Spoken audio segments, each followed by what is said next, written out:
9 वर्ष का वांका जुकोव, जिसे 3 महीने पहले अल्याखिन मोची के यहाँ काम सीखने भेजा गया था, बड़े दिन से पहले वाली रात को सोने नहीं गया। वह इंतजार करता रहा और जब उसका मालिक और मालकिन तथा वहाँ काम करने वाले दूसरे लोग गिरजाघर चले गए, तब उसने मालिक की अलमारी से दवात और कलम निकाली जिसकी निब में जंग लग गया था। उसने एक मुड़ा मुड़ाया कागज़ का ताव निकाला, उसे फैलाकर रखा और लिखने बैठ गया।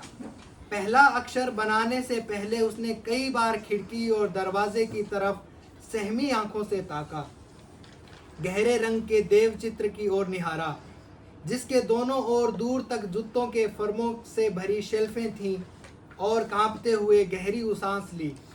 कागज़ बेंच पर फैला हुआ था और वांका बेंच के पास फर्श पर घुटनों के बल खड़ा था। उसने लिखा, प्यारे बाबा कोस्तांतिन मकारिच, तो मैं तुम्हें चिट्ठी लिख रहा हूँ। मैं तुम्हें बड़े दिन का सलाम भेजता हूँ और आशा करता हूँ ईश्वर तुम्हें सुखी रखेगा। मेरे बापू और मेरी अम्मा नहीं हैं और मेरे लिए बस तुम ही बाकी हो। वांका ने सिर उठाकर खिड़की के अंधेरे शीशे की तरफ ताका जिस पर जलती मोमबत्ती की परछाई झिलमिला रही थी। कल्पना में उसने अपने बाबा कॉन्स्टांतिन मकारिच को साफ देखा, जो झियारियोव नामक किसी धनी आदमी का रात्रि चौकीदार था। वह दुबला पतला छोटा सा 65 साल का बूढ़ा था, पर बहुत चुस्त और फुर्तीला। उसके चेहरे पर सदा मुस्कान छाई रहती और उसकी आंखें शराब के नशे से चुंधियाती रहती। दिन में वह या तो नौकरों के रसोई घर में सोया करता या बैठा बैठा रसोईदारिनों से मखौल किया करता। रात में वह भेड़ की खाल का बना लबादा ओढ़े लाठी खटखटाते हुए हवेली के चारों ओर चक्कर काटा करता।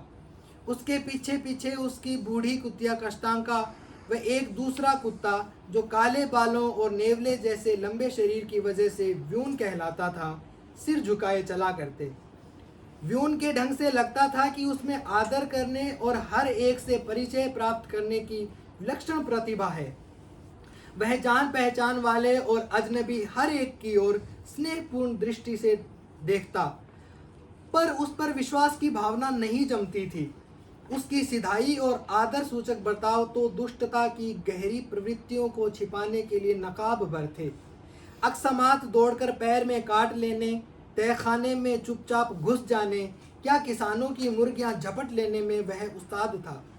आए दिन उसकी पिटाई होती रहती थी। 2 दफ़ा उसे रस्सी से बांधकर लटकाया जा चुका था। हर हफ्ते उस पर इतनी मार पड़ती थी कि वह अधमरा हो जाता था, पर इन सब के बावजूद वह जैसे का तैसा बना हुआ था। बाबा शायद इस वक्त फाटक पर खड़े गांव के गिरजाघर की खिड़कियों से आ रही तेज लाल रोशनी को चुंधियाती आंखों से देख रहे होंगे और फेल्ट बूट पहने पैर थपथपाते नौकर चाकरों से चुहल कर रहे होंगे। वह अपनी बाहें फैलाते और सर्दी में सिकुड़ते होंगे और रसोईदारिन या नौकरानी को चुटकी काटते हुए बूढ़ों की तरह ही करते होंगे। औरतों की तरफ हुलास की डिब्बियां बढ़ाते हुए वह कहते होंगे, लो एक चुटकी सुंघनी लो। औरतें सुंघनी नाक में डालेंगी और छींकेगी। बाबा बेहद खुश हो खिल्ली उड़ाते हुए ठट्ठा मारकर हंस पड़ेंगे और चिल्लाएंगे, ठंड से जमी नाक के लिए तो अक्सीर है। कुत्तों को भी सूंघनी दी जाएगी। कश्तांका छींकेगी, सिर हिलाएगी और चुपचाप चली जाएगी, मानो बुरा मान गई हो।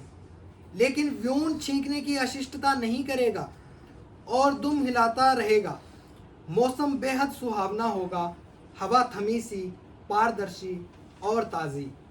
रात अंधेरी होगी, पर सफ़ेद छतों, पाले और बर्फ के चमकते पेड़ों, चिमनियों से उठते हुए धुएं वाला पूरा गांव साफ साफ दिखाई पड़ता होगा। आसमान में खुशी से चमकते तारे छिटक रहे होंगे और आकाशगंगा बिल्कुल साफ दिखाई पड़ रही होगी, मानो त्योहार के लिए अभी अभी धोई मांजी गई हो और बर्फ से रगड़ी गई हो। वांका ने गहरी सांस ली, स्याही में कलम डुबोई और फिर से लिखने लगा।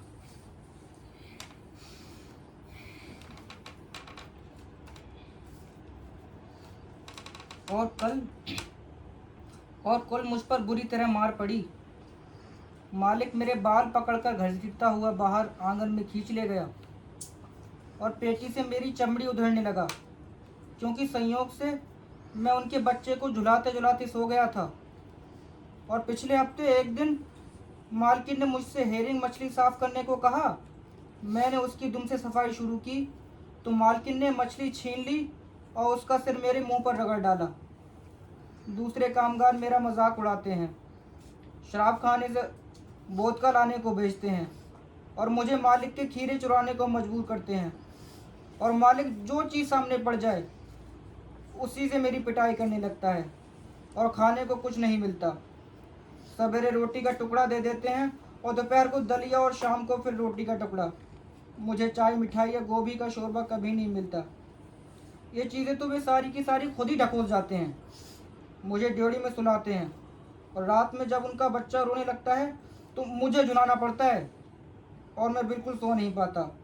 प्यारे बाबा, भगवान के लिए मुझे यहाँ से ले जाओ, मुझे गांव ले जाओ, मुझसे अब सहा नहीं जाता। मेरे बाबा, मैं हाथ जोड़ता हूँ, मैं पैर पड़ता हूँ, मुझे यहाँ से ले जाओ, नहीं तो मैं मर जाऊँगा। मैं हमेशा तुम्हारे लिए भगवान से प्रार्थना करूँगा। वांका के होंठ फड़के, काली मुट्ठी से उसने अपनी आंखें मली और सिसकी भरी। उसने पत्र में आगे लिखा, मैं तुम्हारी सूनी पीस दिया करूँगा, मैं तुम्हारे लिए भगवान से प्रार्थना किया करूँगा, और अगर मैं शरारत करूँ तो जितने चाहो उतने भेद मारना। और अगर तुम समझते हो कि मेरे लिए वहाँ कोई काम नहीं है तो मैं कारिंदे से कहूँगा कि वह मुझ पर रहम खाकर मुझे जूते साफ करने का काम दे दे, या मैं फेद्या की जगह चारगाहे का काम कर लूँगा। प्यारे बाबा, मैं अब और बर्दाश्त नहीं कर सकता, मेरी जान निकली जा रही है। जी मैं आया था कि मैं पैदल ही गाँव भागाऊँ, पर मेरे पास जूते नहीं हैं और मुझे पाले का भी डर है। और मैं जब बड़ा होऊंगा तब मैं तुम्हारी देखभाल करूंगा और मैं किसी को भी तुम्हें तकलीफ नहीं पहुंचाने दूंगा। और जब तुम मर जाओगे तब मैं तुम्हारी आत्मा की शांति के लिए प्रार्थना करूंगा, जैसे मैं अम्मा के लिए करता हूँ।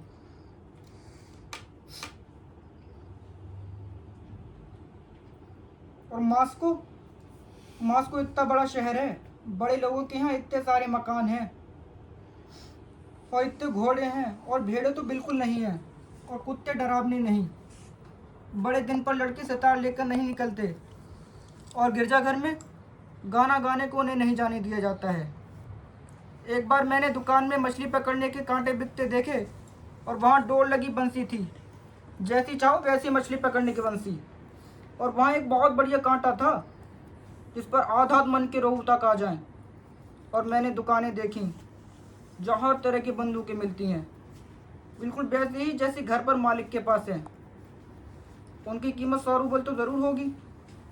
और बूचड़ों की दुकानों पर तीतर, बन कुकरी और खरगोश मिलते हैं, पर वे लोग ये नहीं बताते कि वे इन्हें कहाँ से लेके आते हैं। प्यारे बाबा, वहाँ हवेली में जब बड़े दिन का फर का पेड़ सजाएंगे तब तुम उसमें से मेरे लिए पन्नी वाला एक अखरोट ले लेना और उसे हरी संदूक में रख देना। छोटी मालकिन ओल्गा इग्नातियोना से मांग लेना, कह देना वांका के लिए है। वांका ने गहरी सांस ली और फिर खिड़की के शीशे की ओर ताकने लगा।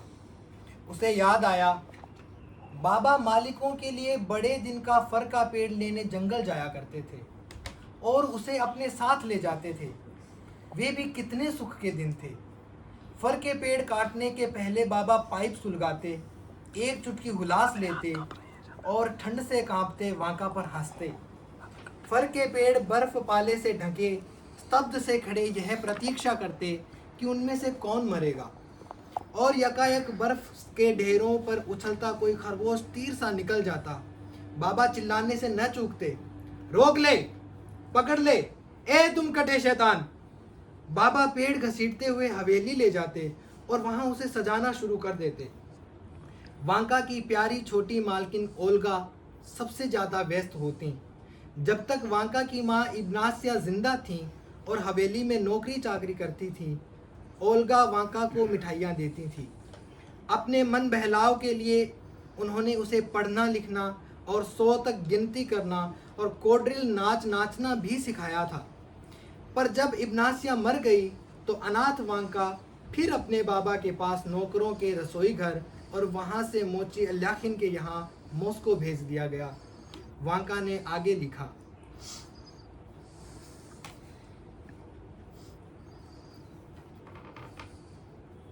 प्यारे बाबा, मेरे पास आ जाओ। ईसा मसीह के नाम पर मुझे यहाँ से ले जाओ। मुझे अभागे अनाथ पर दया करो।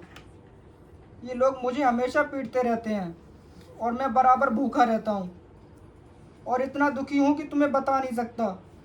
मैं बराबर रोता रहता हूँ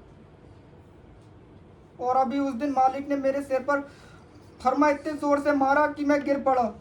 मुझे लगा कि मैं फिर नहीं उठ पाऊँगा। मेरी ज़िंदगी कुत्ते से ही बदतर है। और अल्योना, और हाँ, अल्योना, कानी योगोर और कोचमान को मेरा प्यार कहना। मेरा बाजा किसी को मत देना। मैं हूँ तुम्हारा नाती। वांका झुको। प्यारे बाबा, आ जाओ।